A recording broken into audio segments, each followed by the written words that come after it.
कभी ये सोचा है कि लोकतंत्र या डेमोक्रेसी आखिर है क्या? हम ये शब्द इतना सुनते हैं, पर इसका असली मतलब क्या है और ये हमारी जिंदगी पर इतना असर कैसे डालता है?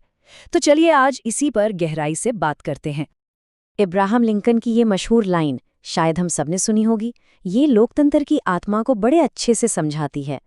लेकिन ये शब्द डेमोक्रेसी आखिर आया कहाँ से? चलिए इसकी जड़ों तक चलते हैं। तो इसका मतलब एकदम सीधा है, लोगों का राज। मतलब एक ऐसा सिस्टम जहां सरकार चलाने की असली ताकत, आखिरी शक्ति देश के आम नागरिकों के हाथ में होती है। ठीक है, मतलब तो समझ आ गया, पर हम पहचानेंगे कैसे कि कोई देश सच में लोकतांत्रिक है या सिर्फ नाम का? क्या इसकी कोई कसौटी है? जी हाँ, बिल्कुल है। कुछ जरूरी बातें हैं, कुछ नियम हैं जो हर लोकतंत्र में होने ही चाहिए। ये एक तरह की चेकलिस्ट है। ये वो शर्तें हैं जिनके बिना कोई भी सिस्टम खुद को पूरी तरह से लोकतांत्रिक कह ही नहीं सकता। अगर इनमें से एक भी चीज गायब है तो समझिए कि लोकतंत्र अधूरा है। और हाँ, इसमें एक बात बहुत खास है, सार्वभौमिक वयस्क मताधिकार। इसका सीधा मतलब है कि 18 साल या उससे ज्यादा उम्र के हर नागरिक को वोट देने का हक है, बिना किसी भेदभाव के, चाहे वो किसी भी जाति, धर्म या लिंग का हो। तो हमने नियम तो समझ लिए। अब सवाल ये उठता है कि जनता का शासन असल में काम कैसे करता है।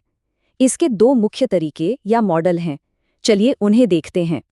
एक तरफ है डायरेक्ट डेमोक्रेसी, जहां लोग हर कानून, हर फैसले पर खुद वोट करते हैं। ये छोटे देशों में तो चल सकता है। और दूसरी तरफ है रिप्रेजेंटेटिव डेमोक्रेसी, जैसा भारत में है, जहां हम अपनी ओर से फैसले लेने के लिए प्रतिनिधियों को चुनते हैं। अच्छा, लोकतंत्र को और भी बेहतर तरीके से समझने के लिए ये जानना बहुत जरूरी है कि लोकतंत्र क्या नहीं है। तो चलिए अब कुछ ऐसे सिस्टम्स पर नजर डालते हैं जो लोकतांत्रिक बिल्कुल नहीं है। ये सिस्टम लोकतंत्र के एकदम उल्टे हैं। इनमें ताकत आम लोगों के हाथ में नहीं, बल्कि कुछ गिने चुने लोगों या समूहों के हाथ में होती है। चाहे वो सेना हो, एक अकेली पार्टी हो या फिर एक शाही परिवार। सैनिक शासन का एक बड़ा उदाहरण 1999 में पाकिस्तान में देखने को मिला था। तब जनरल परवेज मुशर्रफ ने एक चुनी हुई लोकतांत्रिक सरकार को हटाकर सत्ता पर कब्जा कर लिया था। अब बात करते हैं एक दलीय शासन की, जिसका सबसे बड़ा उदाहरण चीन है। देखिए, वहां चुनाव तो होते हैं, पर उम्मीदवार सिर्फ एक ही पार्टी के होते हैं। मतलब लोगों के पास कोई असली चॉइस, कोई विकल्प ही नहीं होता। और फिर जिम्बाब्वे का मामला है। ये दिखाता है कि कई पार्टियां होने के बावजूद भी एक सिस्टम गैर लोकतांत्रिक कैसे हो सकता है। वहां रॉबर्ट मुगाबे के दौर में चुनाव तो होते थे, लेकिन वो ना तो आजाद थे और ना ही निष्पक्ष। नतीजा, एक ही नेता सालों तक सत्ता में बना रहा। तो लोकतंत्र दुनिया भर में इतना पॉपुलर तो है, लेकिन इसका मतलब ये नहीं कि ये परफेक्ट है। इसकी खूबियों और खामियों पर हमेशा एक बहस चलती रहती है।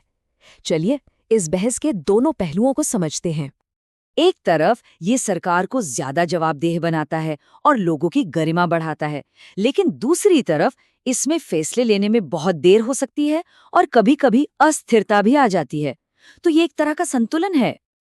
तो निचोड़ ये निकलता है कि हाँ, लोकतंत्र में कमियां हैं, कई सारी हैं, लेकिन इसके बावजूद आज भी इसे सरकार का सबसे बेहतर रूप ही माना जाता है, बाकी सभी विकल्पों से तो बेहतर ही। लेकिन एक मिनट, क्या लोकतंत्र का मतलब सिर्फ वोट डालना, चुनाव और सरकार बनाना ही है? बिल्कुल नहीं। इसका एक बहुत गहरा और व्यापक मतलब भी है। चलिए अपने आखिरी हिस्से में इसे ही समझते हैं। देखिए, एक सच्चा लोकतंत्र सिर्फ राजनीतिक नहीं होता, वो सामाजिक भी होता है, जहां समाज में सबके साथ बराबरी और न्याय हो। और वो आर्थिक भी होता है, जहां देश के संसाधनों और मौकों का बंटवारा सही तरीके से हो। तो आखिर में ये हमें एक बहुत बड़े सवाल पर लाके छोड़ देता है। क्या लोकतंत्र का मकसद सिर्फ अपने लिए एक सरकार चुन लेना है, या ये एक बड़े लक्ष्य की तरफ बस पहला कदम है? इस पर सोचिएगा जरूर।